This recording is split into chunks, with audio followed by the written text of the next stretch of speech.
तो ये भी ध्यान में रहना चाहिए कि एक आपने अखिलेश की सरकार भी देखी थी।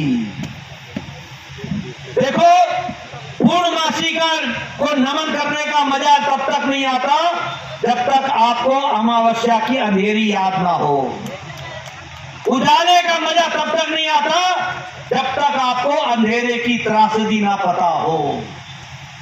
मैं आपको बताना चाहता हूं, यही अखिलेश था ना जिसने बनारस के ब्लास्ट, लखनऊ का ब्लास्ट, ये वाराणसी का ब्लास्ट, इनके सारे ब्लास्ट के आतंकवादियों को छोड़ने का प्रस्ताव बनाया था।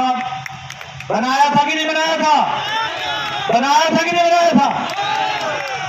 ये किसके दोस्त हैं? आतंकवादियों के दोस्त हैं या देशभक्तों के दोस्त हैं?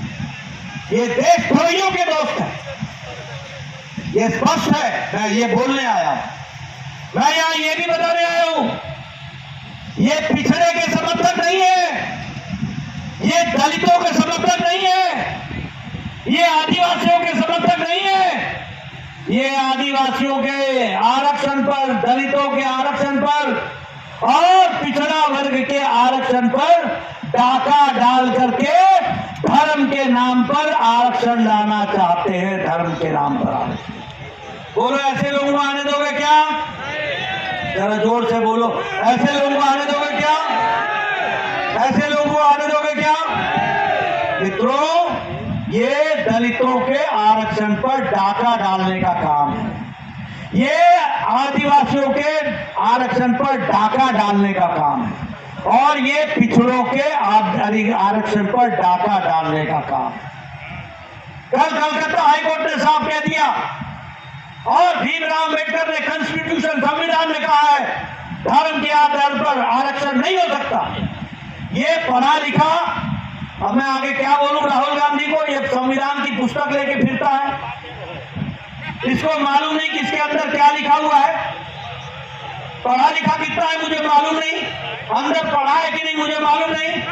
भीमराव अम्बेडकर ने कहा है संविधान के अंदर धर्म के आधार पर आरक्षण नहीं होगा और ये पिछले दरवाजे से आपके आरक्षण पर डाका डाल करके धर्म पर आरक्षण लाना चाहते हैं। आंध्र प्रदेश में 4 बार इन्होंने कोशिश की है, तेलंगाना में इन्होंने 2 बार, कर्नाटक में इन्होंने 2 बार कोशिश की है और बंगाल में तो ममता ने वहां बैकवर्ड में मुस्लिम जाति को डालने का प्रयास किया और आरक्षण देने का प्रयास किया और सीधे सीधे कोर्ट ने कह दिया 2010 से 2024 तक जितनों को भी बैकवर्ड का सर्टिफिकेट मिला है उसे रद्द किया जाता है। इसको उन्होंने तय कर दिया।